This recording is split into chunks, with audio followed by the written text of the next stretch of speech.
from Jerusalem. Hey, good morning. It is so bright, I can hardly keep my eyes open. He needs So bright. sunglasses.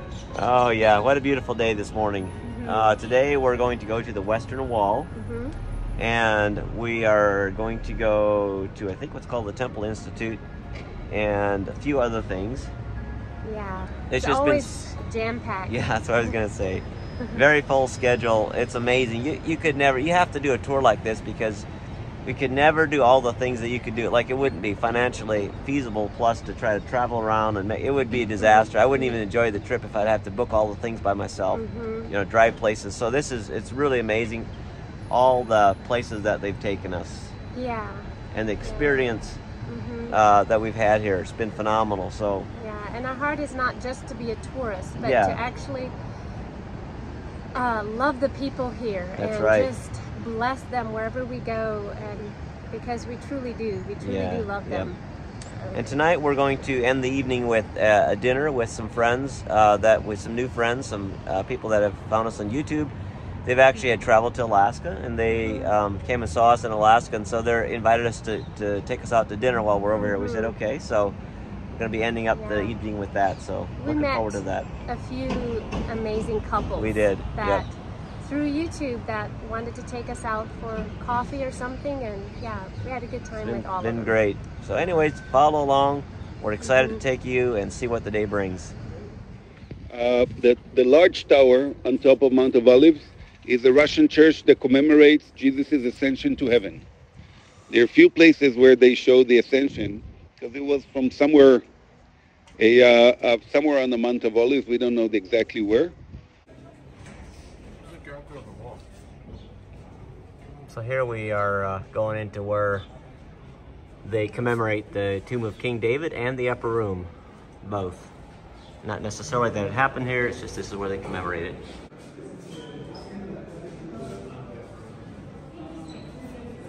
Some homeless man living there, I guess.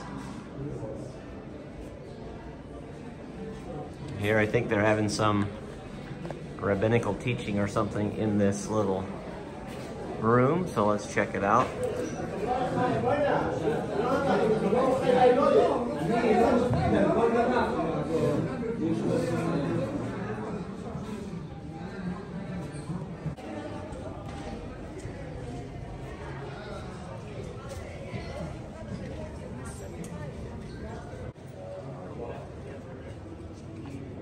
I guess we're now getting ready to go into the upper room, which would be this door right here. But again, this is not necessarily the room, it's just a place where they commemorate it, because there's no way of knowing exactly where it happened. Oh, it's a beautiful place.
All right, here we're going through the Zion Gate into the Armenian quarter and then into the Jewish quarter.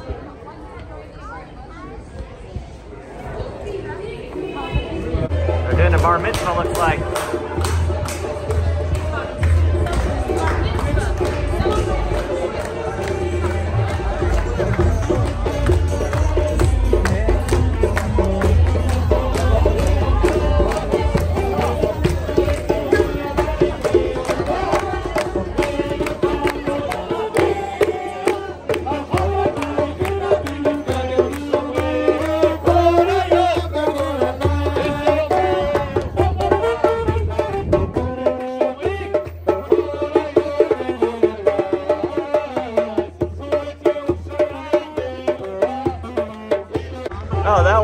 special. They're having the bar mitzvah here, and they're coming down, walking down the street here. Pretty cool to see that. Love that.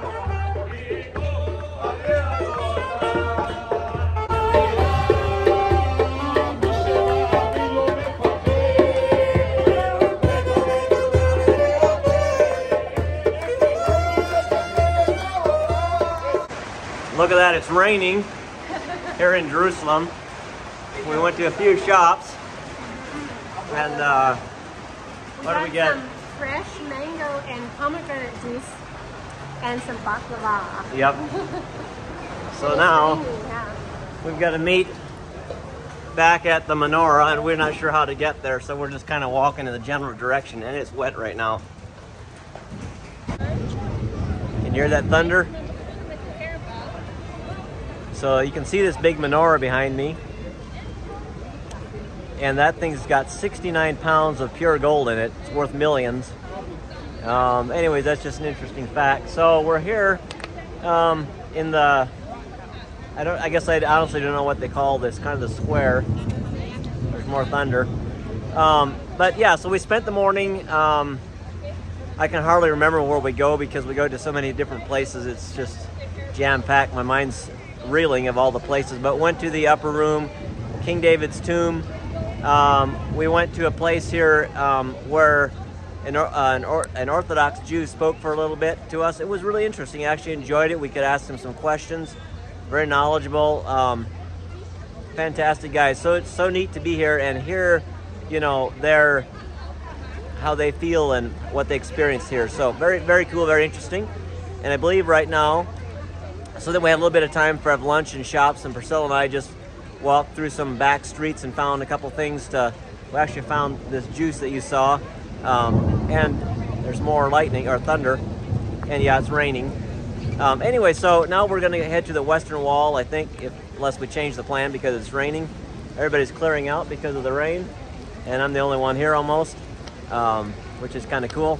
Anyways, we're heading to the western wall, gonna go there, and then I'm not sure. There's more things in store. It's always a lot going on. So here we go. And the square is empty because of the rain. Very unusual around here, except one little Jewish boy. Let me see if we can find out what his name is. What's your name? You don't know? He doesn't speak English.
Those steps led right into the temple. Now this wall of course stands in the way, so they had tunnels.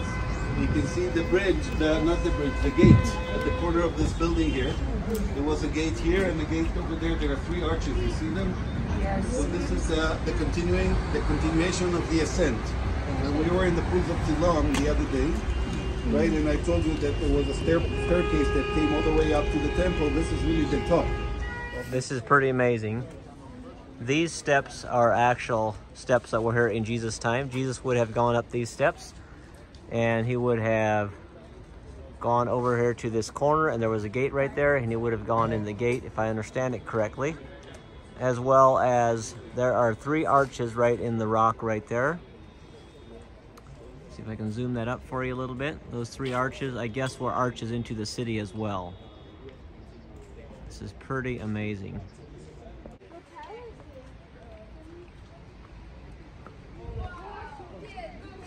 It's pretty amazing to be on these steps. Wow. Pretty incredible, really. Here we're at the Western Wall, and there's a lot less people here than there were the other night, as you can tell. That was Shabbat, and this is just a day of the week here. And we're getting ready to go inside some tunnels that go along the Western Wall. I guess that's the next thing we're gonna be doing. But the sun is just setting. The rain has died down, a little bit of a sunset here. So we're underneath the ground looking at the Western Wall here. And this big piece right here is the height of one rock, probably 8 feet, and it's probably like, I'm just guessing 40 feet long. This was built later up on top, but how they moved here is, we're gonna find out a little bit later, I guess. But one really, really, really huge, yep, it's all the way from where Tyler stands, right there, all the way down here to this crack right there. That's one big rock, about 8 feet tall, and it's broken up along there. It's broken, so it's shorter, but there used to be one big rock. Totally amazing. How they did that is crazy. Anyways, there's a lot of information. It's hard to keep everything straight.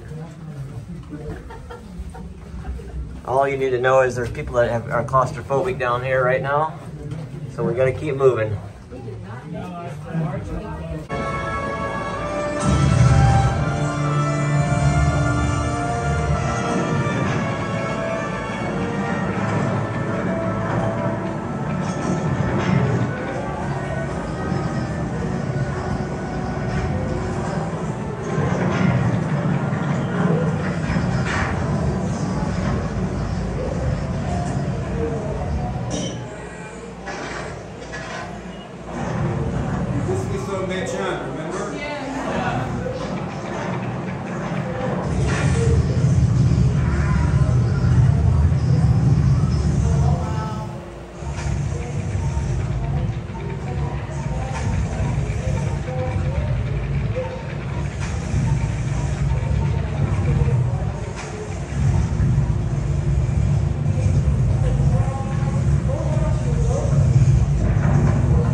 Here we are at the Western Wall. It's powerful to be here, that's for sure. It's amazing.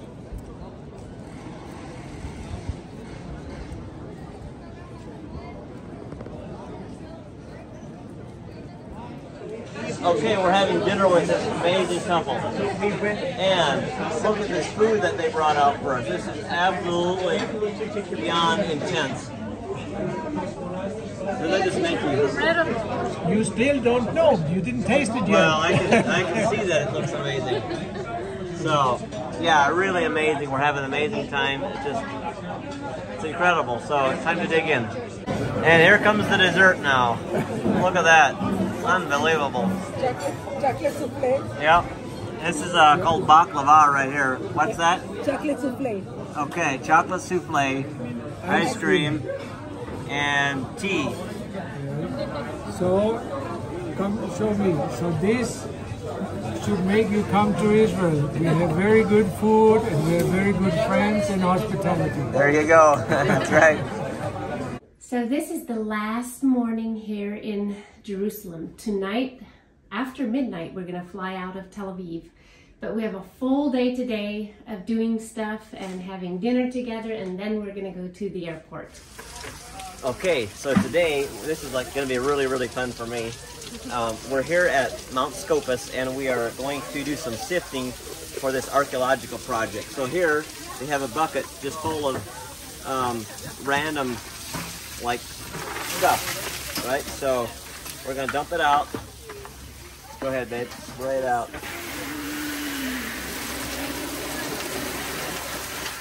Okay. Nothing left there. Yep, I'm gonna spray this down.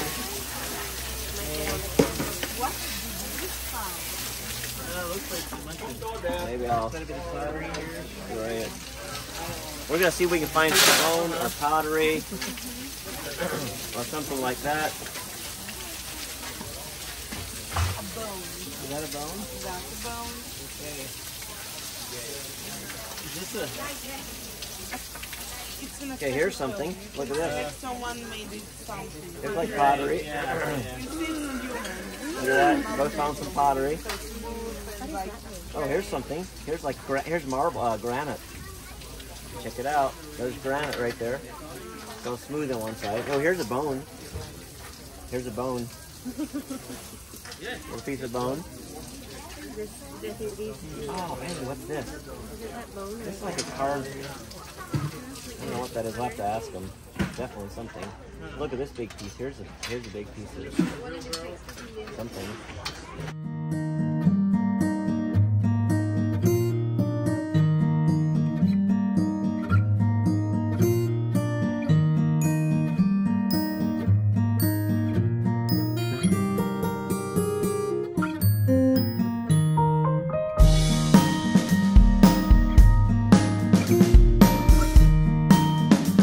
Well, we've gone through a whole bunch of buckets so far, and we're just finding like Lots of pottery. pottery. Some bones. And there's flint. We found some pieces of flint, but these are like really old. We get to keep these, I guess. We found one ancient glass. Yep. Yeah, just a lot of pottery shards everywhere. There's pottery shards. Yeah, it's amazing. Well, that was a lot of fun, and we sifted like they divide up the archaeological sites by sections, and tall and like big cubes. So we sifted through one entire section, and then we part of another section. So we found a lot of cool stuff, pottery and shards of stone and everything. And they gave this if you wanted to, just for fun. This is to certify that this is my name in Hebrew, or in ancient Hebrew. Participate in sifting artifacts. So this is kind of fun looking for stuff. Every bucket you could find things. Yeah, they showed us some things they found that was pretty nice. Yeah. We couldn't take video of everything. Right. But yeah, Allowed. it was fun. So Yeah. not sure what we're going to do next. So I think we're going to go to the Valley of Elon, We're maybe gonna go to a museum, right?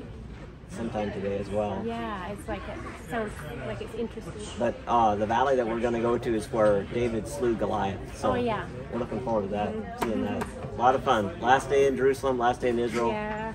Tonight at midnight we get out of here and start the long trip home. Well, it's really been amazing to be here with you and the group, Joas. It's been amazing. In 2012 I was here, just didn't come with Priscilla. Yeah. And you led the group that time, and it was a life for me. That was a life-changing experience. Yeah. And so I said, wow, if I ever get a chance, I want to bring my family over here. Yeah. And so this time, as you know, Priscilla got to come along, and we've been really enjoying it so much. But Micah really has such a heart for the people of Israel, the land of Israel, and I just want to thank you so much for, putting this tour together and allowing us to come over here. And It's really had the blessing of the hand of the Lord on it. uh-huh. I mean, you and I we're sitting here in an Right. an olive grove Right. above the Kidron Valley, Right. the Hill City. If we could bottle it, we would. I know. So you could really smell and Right. see and taste what we've experienced. But what makes it, Right. is not only God's blessing and His Yeah. presence, Right. but the people that we've got with us. Right. And the people that we've met. I don't think I really got this last time when I was here, but this time we went to more places. Like we went out with 3 different couples while we were here that we met, randomly through YouTube.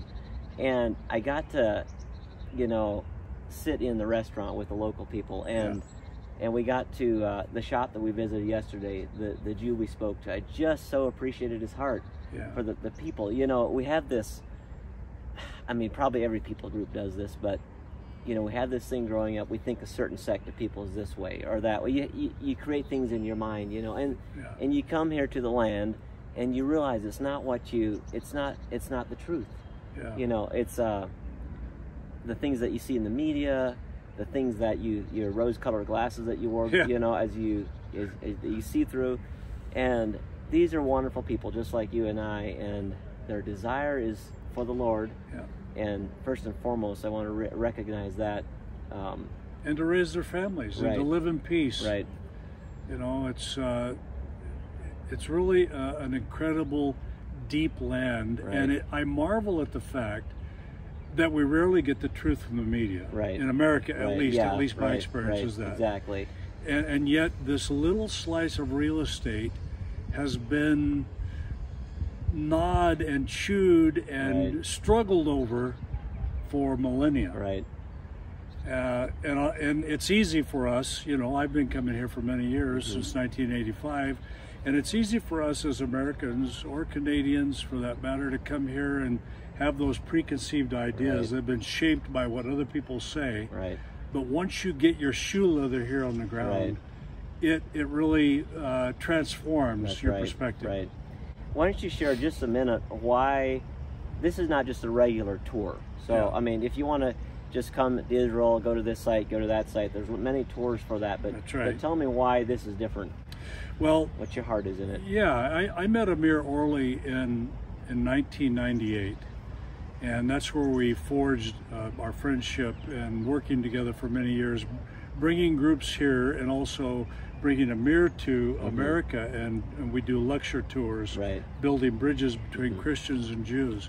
And it's not difficult to find a tour or a group that, whatever your Christian perspective Right, is, slice.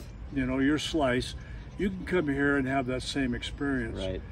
But the vision the Lord gave me is when I was praying one day, He said, "What about my people Israel?" Mm-hmm. Because Nancy and I work in many nations. And He said, "What about my people Israel?" So in my journey in the scriptures is I saw there was an intricate connection between the land and the people, because God brought Abraham right there. Right. And He said, "I'm going to make your tribe, your people, more than the sand of the sea. Mm-hmm. And this is the land I'm giving you." And He described it. Right. So I saw a connection between land and people. So our mission is to come and bless the people, bless the land, and to learn from the scriptures what God is saying to us to take back and to impart Right. to others. Right. Make it generational. Right. Instead of your heart is not to come here. It's to be a blessing to the people. It's not Yeah. to come here and say, this is basically to repeat what I hear you saying is, your heart is not to come here and try to put our flavor on the Jewish people. Exactly. And you know, there's nothing wrong with that. Right. If people want to do that, if they come with, you know, their local congregation or the denomination or non-denominational, that's wonderful. Please come. Right. Please come and be a blessing and be blessed.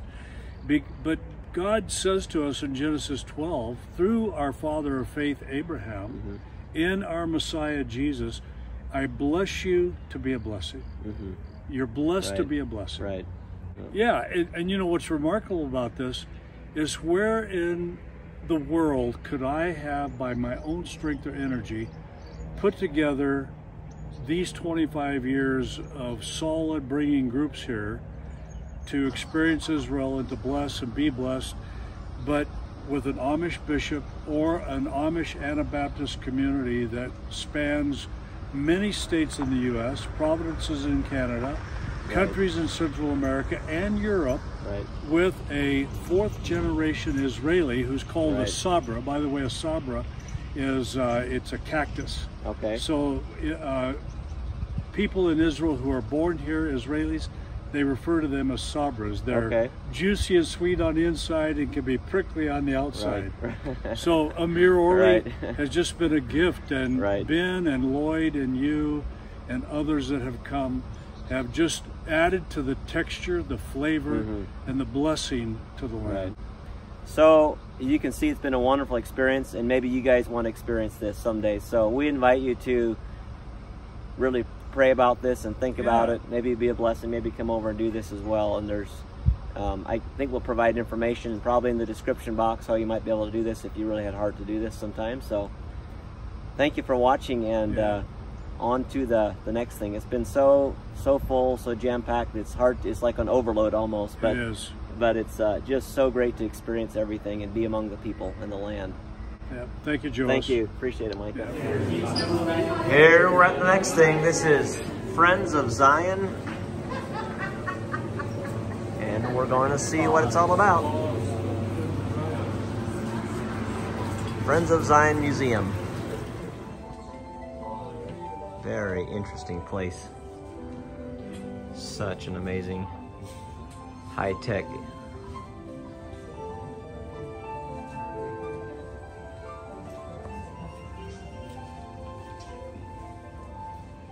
Well, that was really neat going in there. Now we came to some little shops. We're doing some shopping, and just look at these cool items. I'm talking about amazing. Look at the pieces over here.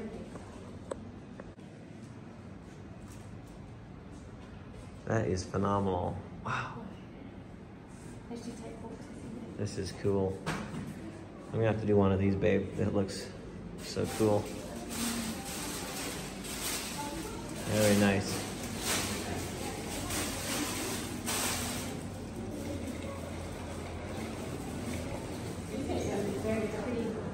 And here we are in the Elah Valley. This is where Samson slew Goliath, right next to this road. No, before the road was here.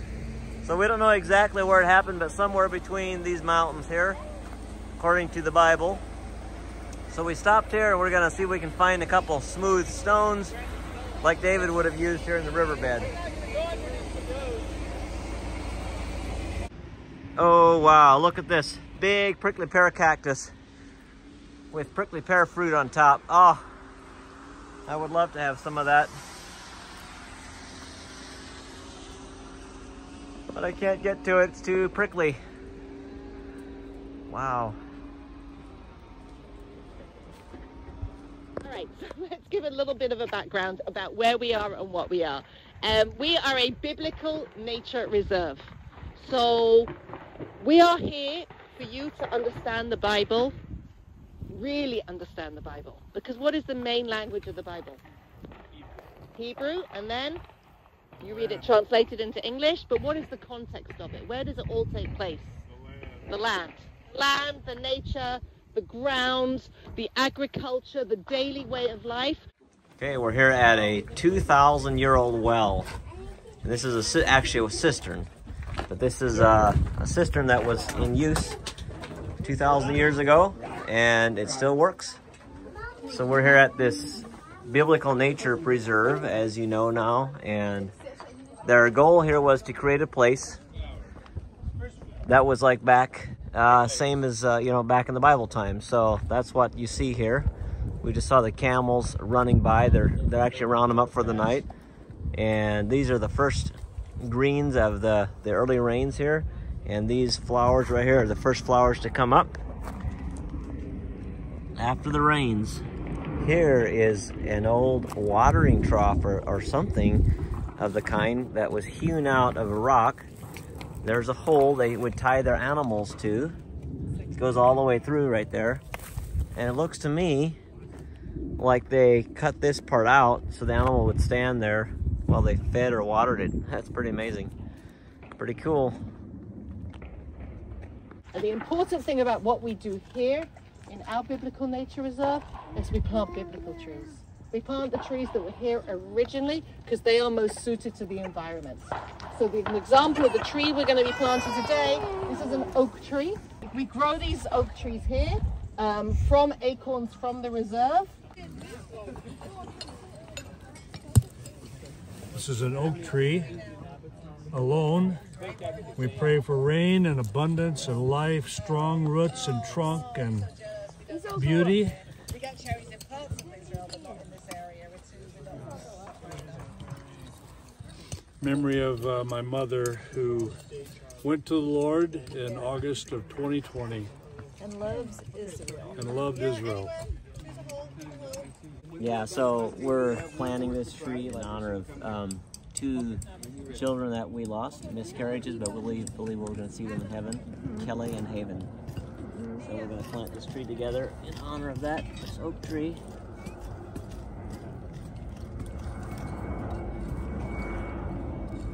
May its roots grow strong and deep, and may it spread and bring life to those around it. May the water of heaven come down and make it grow. Bless it. One last surprise we have for you, Mike and Nancy. And this is from the Ministry of Tourism. A dedication to your mother. Oh, Oh, that's so cute. thank you so much. Wow. Oh, thank you.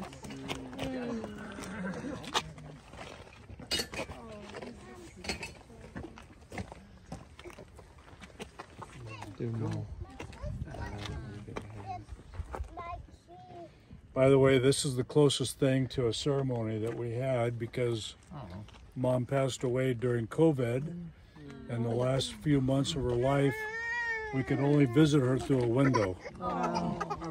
And so, anyway, I'm glad you all were here. It's very, very special. Thank you. That's beautiful.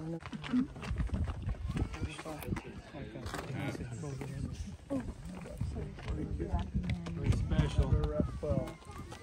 Pretty cool, Amir. Yeah. Very thoughtful. There you go. Thank you. Very thoughtful.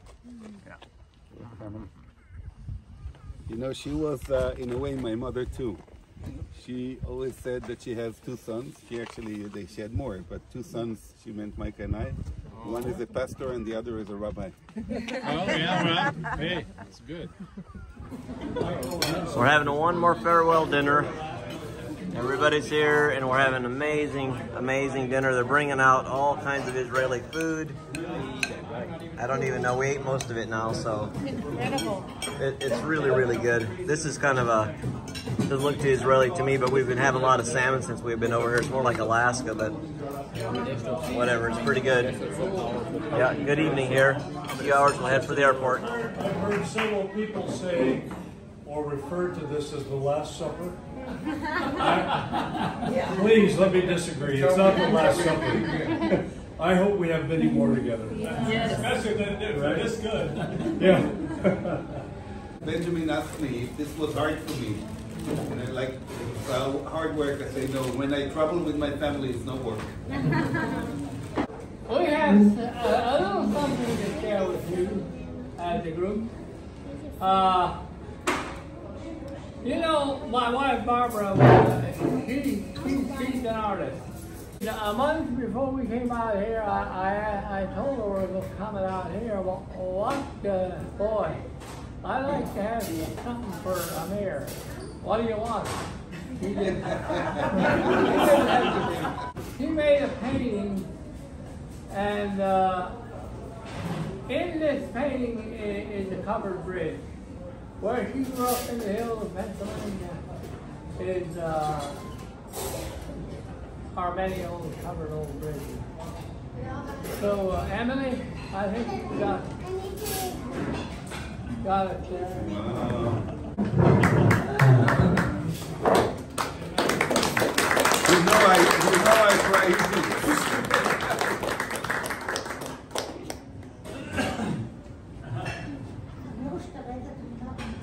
Hold it up. Wow. That's prophetic. Wow.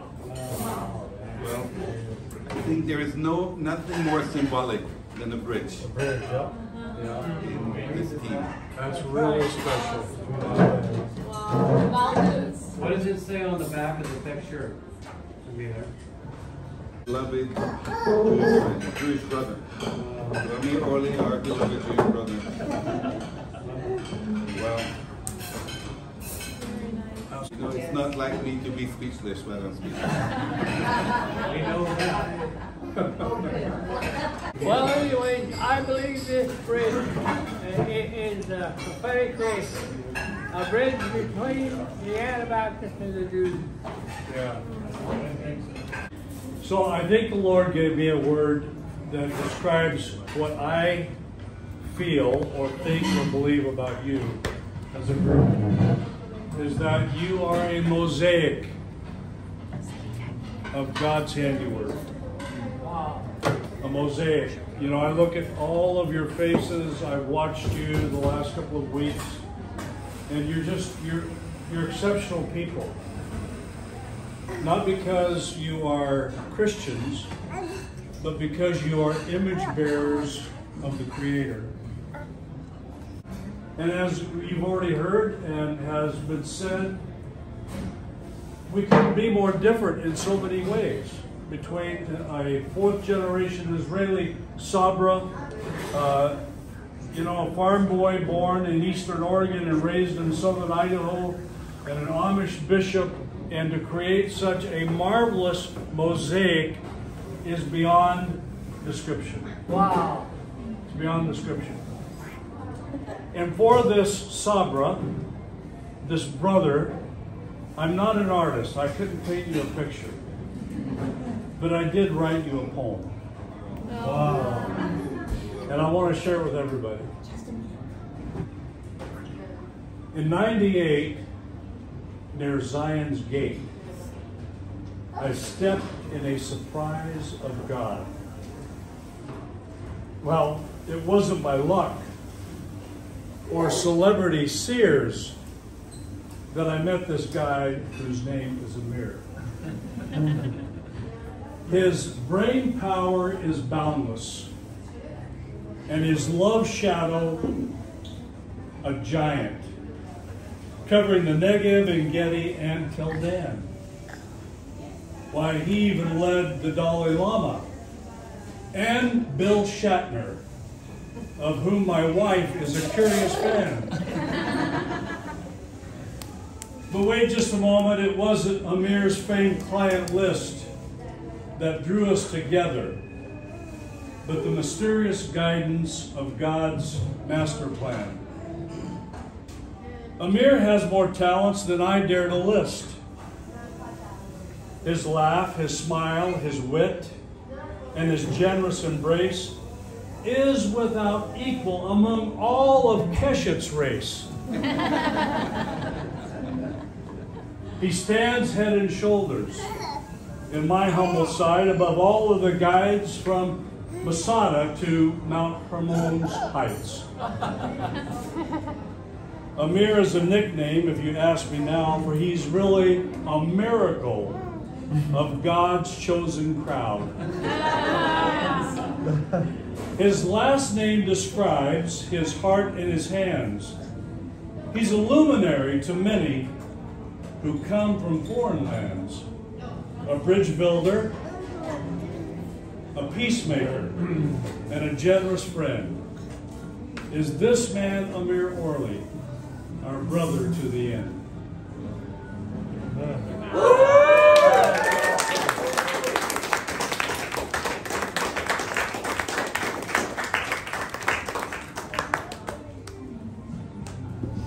You know, nothing of this could have happened without Mike and Nancy.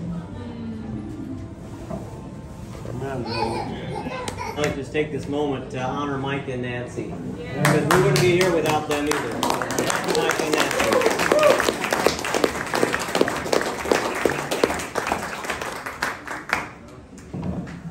It was amazing. I was here once before, again with Amir and with my father-in-law, and it was a life-changing experience for me then. I think this time it was even just as much. I don't know, you know, a lot of these things, you know, we walk by faith and not by sight, and we don't fully understand what we feel sometimes, and it takes time. It takes sowing and then watering and then sprouting and growing, you know, and finally there's harvest. So, you know, who knows where God takes us. But this time I really felt some like a deep connection with the people and with this place. And I just feel like I'm going to be back. I don't know how that looks. I don't know when. I have no answer for any of that. But I just felt, I just feel strongly that there's something that God wants to do. I have no idea what that's going to look like. But hopefully there's more. I don't know what that is, but we'll see. But Priscilla and I really enjoyed ourselves, and it was great. Thank you, Amir and Micah. I really enjoyed you, and Nancy is fantastic. Thank you, and thank you, everyone. We know that the Jews are the chosen people. We don't need to guess this, it's in the Bible. But what does it really mean being chosen? And a lot of Jews back then and maybe even today kind of like walk with the feeling is that they're better. Because we are chosen, we're better than anybody else. This is self-righteousness that I think, I personally, not I think, I know, this has really led me to what I'm doing now for many years, is actually ask forgiveness in the name of my people for that self-righteousness. Because it is true that we are the chosen people, but we are chosen for a job. We're not chosen because we are better, we're chosen because there is something that we need to do. That's good. And the something that we needed to do and still need to do is to bring light to the world. We got the light through our father Abraham, and that was passed on through generations, but it wasn't done so we will keep it to ourselves and refuse to share it with anybody else, with everybody else. And back at the time when Jesus came, most of the Jews on earth really thought that its best interest is to keep everybody else in darkness, so God will have to come and punish them. And so if we'll keep them more in darkness, they will continue to do all the evil things that they do, then eventually Sodom and Gomorrah will repeat itself. So we just need to keep them in the dark. That's what we need to do. And we betrayed our calling. We really, the calling was not to keep the light to ourselves. The calling was to share it with the world.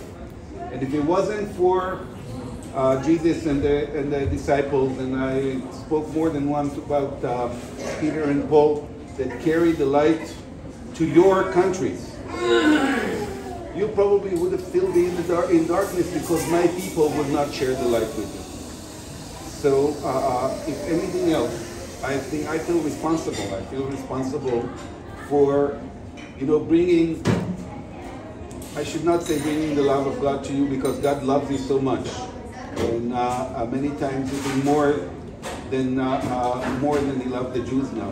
Because you really took it, you really understand it correctly. You really understand how, you understand how love is projected.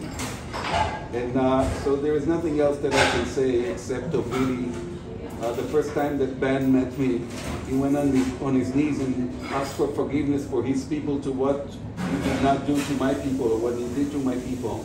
I think I need to go on my knees. I will not do this just because I'm embarrassed, but trust me, I'm on my knees now to ask you all, beg you all for forgiveness. And I think that we should walk hand in hand. Because when we have the love of God, the light is so much bigger. Yes. And when we do not walk with the love of God, how great is darkness. Please. And we forgive you, okay? Yes. Yes. Well, thank you for that. Remember, we started this tour in Jaffa many years ago, talking about Jonah wanted those sinners to be punished.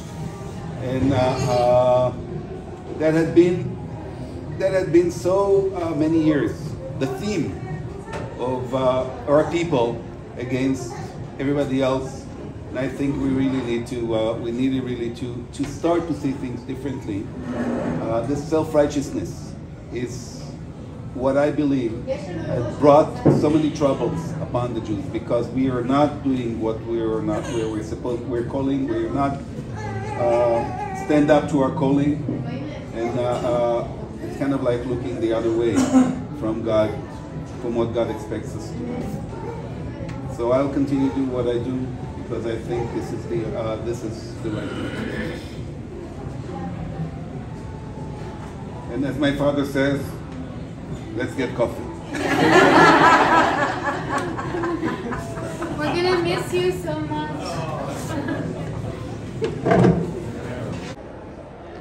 Home once again. Almost home.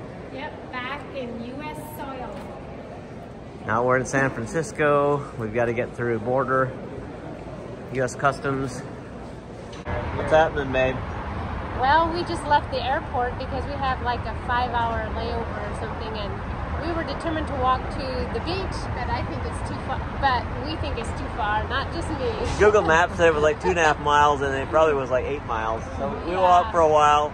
Finally, we decided to get on a bus. Then we didn't have money to pay because they had to have exact change. So the guy was really generous, said, just get on the bus. So we got on the bus, drove for a while, dropped us off, and then we realized there's still another mile to the beach. So now we're just stopped at this little cafe and gonna grab some coffee. And there goes the crew. Till we meet again. They're leaving. We're in Spokane, and we're heading on to our next flight, Seattle and then to Anchorage. Yep. Back in Anchorage, we cannot believe it.